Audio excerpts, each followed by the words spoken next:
So we are going to discuss bearing one more time along with three examples ताकि आपका concept बहुत और अच्छे तरीके से बेहतर हो. But this is an example which you has already discussed in the introduction video. तो एक और बार इस एग्जाम्पल को रिलेट करते हुए आगे चलते हैं ताकि जो बच्चे इस वीडियो को देख रहे हैं उनको ये प्रॉपर तरीके से समझ में आए कि बेयरिंग एक्चुअली में होती क्या है. देखो, द फर्स्ट थिंग इज कि bearing always starts from north. सबसे पहला पॉइंट है हमारे पास कि स्टार्ट्स फ्रॉम नॉर्थ. ठीक है. सेकंड हमारे पास है कि it always moves in clockwise direction. And third point is कि आपका आंसर थ्री फिगर्स में होता है. सो फॉर एग्जाम्पल आपने किसी भी चीज की बेरिंग निकाली और वो बेरिंग 26 डिग्री आ रही है. So you will be writing 026 degree, right. अब let's understand the practical use of bearing, right. So for example this ship was going in the direction of A. एक शिप आपके पास ए की डायरेक्शन में इस तरह से जा रही थी आगे, और इस शिप को अपना डायरेक्शन टर्न करना है टूवर्ड्स बी, और वो सिर्फ क्लॉकवाइज डायरेक्शन में ही टर्न कर सकती है. So the angle which is going to covered वो आपके पास ये वाला एंगल होगा, that is called a bearing. अब यूजुअली अगर मुझे कहीं पे किसी को रास्ता समझाना है, so I am going to use कि भाई आप लेफ्ट चले जाओ, राइट चले जाओ, यू टर्न ले लो. These is happening on the roads, right. ये रोड की डायरेक्शन है जो मैं गाड़ी के लिए यहाँ पे समझा रहा हूँ लोगों को. But when it comes to ships या प्लेन्स की बात करें तो हम यहाँ पे बेरिंग की टर्म्स को यूज करते हुए आप उस शिप का डायरेक्शन वो कराओगे. सो लेट से कि दिस करंट शिप जो हमारे पास है, मैं एग्जांपल दे रहा हूँ आपको और रिलेट करते हुए इसको करना कि करंट जो आपके पास शिप है वो इस डायरेक्शन में जा रही है और ये आपके पास शिप का डायरेक्शन है अभी इस तरफ. But you need to understand कि आपको शिप को आप मूव करना है टूवर्ड्स दिस डायरेक्शन. तो अब आप क्या करोगे, अपनी शिप को टर्न कराओगे. तो जितना आपने यहाँ पे टर्न करा है, सो दिस इज कॉल्ड बेयरिंग. आप मूव कर रहे हो नॉर्थ से कर, पहली बात start from north and secondly moves in clockwise direction. तो ऑल द वे आप क्लॉकवाइज डायरेक्शन में मूव कर रहे हो अगर आपको टर्न कराना है बी की तरफ, और आप अपना आंसर थ्री फिगर्स में दोगे. So that is important. अब जरा इस वाले सवाल पे आते हैं. So now in the first part they are asking for bearing of B from A. From के बाद कोई भी चीज आपके पास लिखी हुई है वहां पे आपको क्या बनाना है, नॉर्थ बनाना है. नाउ इन दिस एग्जाम्पल ये नॉर्थ आपके पास ऑलरेडी ड्रॉ हुआ है. फ्रॉम के बाद ए लिखा हुआ है, ए के ऊपर आपने नॉट बना दिया और नॉर्थ यहाँ पे बना हुआ था. जब आपने ए के ऊपर नॉट बना लिया तो आपको ए से अगर अपनी शिप का डायरेक्शन करना है बी की तरफ, तो आप ये overall this total angle you are going to cover it right now. तो मैं जरा फॉर्म करता हूँ कि आप ये टोटल एंगल ये फॉर्म कर रहे हो. So this is 90, this is 24. So total जो एंगल आपने कवर अप किया 90 plus 24, and that is going to become 114 degree. ये आपकी बेयरिंग हो गई. ये सबसे पहली बात हो गई. नेक्स्ट वाले पार्ट में वो आपसे कह रहा है bearing of A from B. From के बाद आपके पास लिखा हुआ है B. So now I am going to draw my north over B. मैं यहाँ पे बी के ऊपर नॉर्थ बनाऊंगा. तो हमने यहाँ पे बी के ऊपर नॉर्थ बनाया. आप नॉर्थ बनाने के बाद एक और काम ये करना कि आप ये वाला क्वाड्रेंट बना लेना. सही है, आपने सर्कल को चार पार्ट्स में तोड़ा तो each angle consist of 90 degree. तो ये आपके पास 90 90 के पार्ट्स में टूट जाएगा. इससे बहुत हेल्प मिल जाएगी, चीजों को निकालने में बहुत आसानी होगी. So now what is happening in this is 90, this is again 90 and this is 90. तो ये आपके पास यहाँ पे 90 90 फॉर्म हो गया ना. ऑब्वियसली ये भी चीज आपके पास 90 होगी. इससे फायदा एक और ये हुआ कि नाउ आई कैन सी कि this particular line and this line, these two lines are parallel line, and we can see कि we are looking at this alternate angle. अगर ये 24 डिग्री है तो ये वाला भी आपके पास क्या होगा, 24 डिग्री होगा by the property of alternate angles. Alternate angles में क्या होता था कि अगर आपके पास दो लाइंस पैरेलल जा रही हो, तो अगर ये वाली लाइन, दिस लाइन, ये वाली लाइन पैरेलल है और ये वाली लाइन भी पैरेलल जा रही है. सो अगर दिस एंगल इज ए तो ये वाला एंगल भी ए ही होगा. So in this condition this was 24, तो ये वाला एंगल भी क्या हो जाएगा, 24 हो जाएगा, राइट. ये चीज हमने यहाँ पे लिख दी कि ये वाला एंगल भी आपके पास क्या हो गया, 24 हो गया, बिकॉज यहाँ पे ऑल्टरनेट एंगल की प्रॉपर्टी लग रही थी. अब देखो सवाल पे आते हैं. Bearing of A from B, you have to start your bearing from B. Clockwise में ही मूव कर सकते, एंटी क्लॉकवाइज नहीं मूव करना. तो आपने बी से अगर स्टार्ट किया और आपको डायरेक्शन इस डायरेक्शन में करना है तो आपने ऑल द वे इतना एंगल कवर करा है. So first 90, second 90, third 90, so you have covered 390 and then 24. So I'm going to write 90 plus 90 plus 90 and plus 24. So now overall this is going to become 294 degrees. So that's how you're going to calculate the pairing. So let's discuss three examples इससे related. ये book की कुछ examples हैं, इससे relate करते हुए हम थोड़ा कॉन्सेप्ट को और बेहतर करने की कोशिश करेंगे. अब देखो आगे बढ़ते हैं. So we have this first example. So now what is happening in the first example is कि आपके पास यहाँ पे ये सवाल में ऑलरेडी गिवन है, find the bearing of A from O. From के बाद क्या लिखा हुआ है? ओ लिखा हुआ है. वॉट एवर द थिंग जो फ्रॉम के बाद लिखी हुई है उसके ऊपर नॉट बना देना. यहाँ पे तो नॉट बना के दिया हुआ है. सो करंटली ये हमारे पास डायरेक्शन था, हमें ए के डायरेक्शन में इस तरफ जाना है. सो आप देख सकते हो कि आप ओवरऑल ये एंगल कवर कर रहे हो. So now the bearing of this part is 033 degree. 33 degree आ रहा था, but because I need to write my answer into three figures, तो मैंने यहाँ पे 033 डिग्री यहाँ पे लिखा. वापस से रिपीट कर रहा हूँ. ओ के ऊपर नॉट बनाया, शिप का डायरेक्शन गिरा, ए की तरफ मोड़ना है शिप को, तो हमने इतना एंगल कवर किया. That angle was 33 degree. हमारे पास पहली वैल्यू निकल आई. Now moving forward towards the B part. Again B from O. B from O का मतलब है कि करंटली आपकी शिप का डायरेक्शन ये रहा और आपको इस तरफ जाना है बी की तरफ. तो ये टोटल एंगल है जो आपने कवर अप करना पड़ेगा. Now this is a quadrant, right? ये आपके पास एक 90 डिग्री का एंगल ये रहा. एंड फर्दर बिकॉज आप यहाँ पे हो करंटली, मैं यहाँ पे मार्क करके बता रहा हूँ और आपको यहाँ जाना है, तो ऑल द वे आप ये एंगल कवर कर रहे हो. तो ये तो आपने इतना सा 90 कवर कर दिया and then you are adding 28 in it. So you'll be writing 90 plus 28 and that will become 118 degree. आपके पास 118 डिग्री आंसर हो जाएगा इस वाले पार्ट का. So moving forward towards the next part. यहां पे बोला गया है C from O. Now what is happening from C from O? Again I do the same step, but this time मुझे ओ से कर स्टार्ट करनी है बेरिंग और मुझे जाना है सी पे ऑल द वे. अब सी पे ऑल द वे जाने के लिए what I need to do right now is I am going to cover the whole distance up till now. अब प्रॉब्लम ये कि ये वाला 90 पता है, ये वाला 90 पता है, but I don't know about this angle. So let's try to figure out this angle. ये होगा 90 minus 44 because this total angle consist of 90 degree. 90 में से 44 माइनस किया, सो ये आ जाएगा 46 degree. So now what you are trying to do is कि आपने यहाँ पे स्टार्ट किया, यहाँ तक जाना है. This is the first 90. ये आपने यहाँ तक 90 कवर किया, ये 90 कवर किया, so 290 that means 180 and plus 46. तो आप यहाँ पे लिख सकते हो 180 plus 46 and the answer is going to become 226 degree. ये आपके पास इस वाले पार्ट का आंसर हो जाएगा, राइट? अब मूविंग फॉरवर्ड एक और सिंपल वे के अंदर इस वाले पार्ट को करते हैं कि लेट से वी आर स्टार्टिंग और bearing from this particular part और ऑल द वे आप यहां तक मूव कर जाओ. So what you have covered 190 290 390 390 आपने कवर की. सो ओवरऑल यहां से यहां तक आपने जो बेयरिंग कवर की है वो 270 डिग्री कवर की है. बट आप अभी हो यहां तक पहुंचे हो. आप मुझे सी पे जाना है तो रिवर्स आना पड़ेगा. रिवर्स कितना? 44 डिग्री. सो आपने क्या किया, एक दूसरी अप्रोच ये कहती है कि आप 270 में से 44 रिवर्स है तो 44 माइनस करा दिया and that is going to become 226 degree.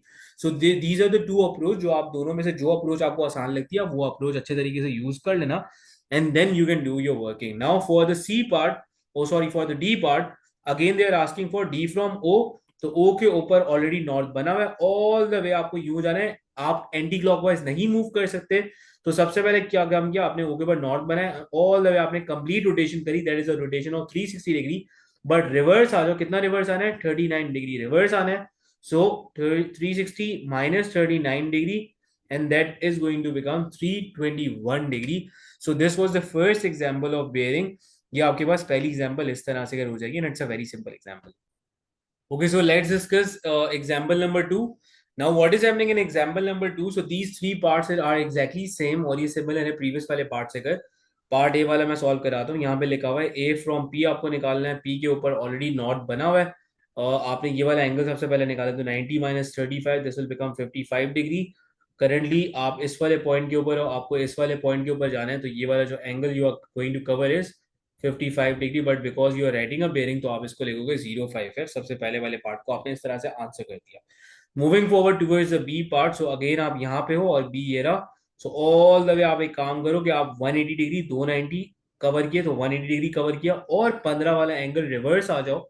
So you'll be writing 180 minus 15 and that is going to become 165 degree. ये आपके पास 165 डिग्री इस तरह से हो जाएगा. So moving towards the C part. C part is again very simple कि आपने अपनी बेरिंग को पीछे स्टार्ट किया एंड ऑल द वे यहां तक आपने मूव कराया. सो 190 290 390 270 हो गया 390 और ये 47 आपने कवर कराया. So 270 plus 47 and that is going to become, ये आपके पास हो जाएगा 317 डिग्री. आपके पास 317 डिग्री हो गया. Now after taking out these three values, हमने यहाँ पे ये ऑब्जर्वेशन करी कि यार ये वाला जो पार्ट है, ए फ्रॉम पी वाला जो पार्ट है, ये एग्जैक्टली सेम है, बट यहाँ पे लिखा हुआ है P from A, both are exactly same but reverse हो रहा है। तो अब जरा कुछ टेक्निक्स के बारे में डिस्कशन स्टार्ट करते हैं कि रिवर्स केसेस जब भी होंगे तब आप यहाँ पे क्या करोगे। तो मैं यहाँ पे कुछ बातें लिखवा रहा हूँ, ये बात आप नोट कर लेना। So in reverse cases, if the bearing is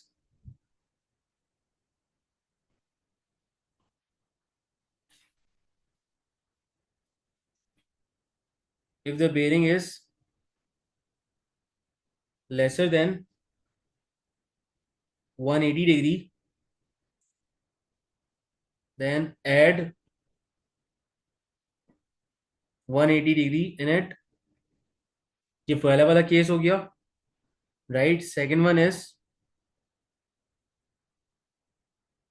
in reverse cases, if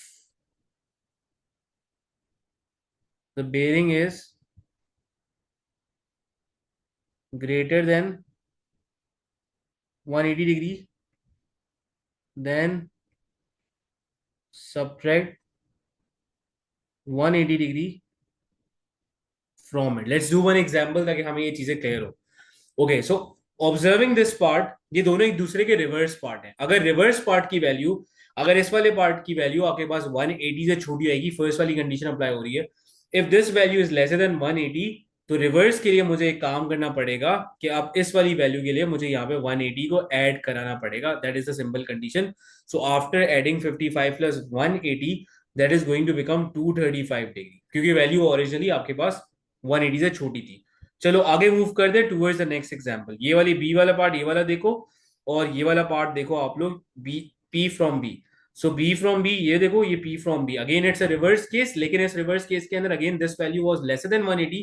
अगर ये वैल्यू 180 से लेसर है तो 165 प्लस 180 दोनों को आपने आपस में एड अप कराया, और दोनों को एड अप कराने के बाद you are going to get the value as 345 degree. ये आपके पास वैल्यू आ गई।